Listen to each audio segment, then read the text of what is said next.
Hello guys, what's up? So I'm back again for another tutorial video.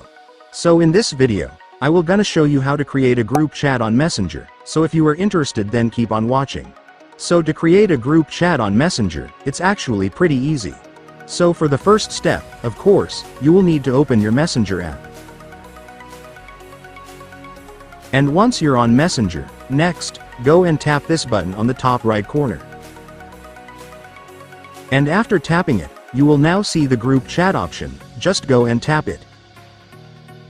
And right here, you just need to select the members that you want to add in your group chat, just tap this to select the member.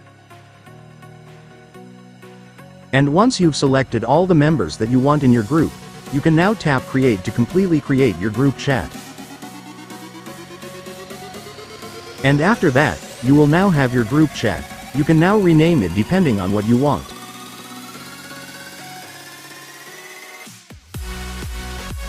And once you've put the name that you want, now tap save.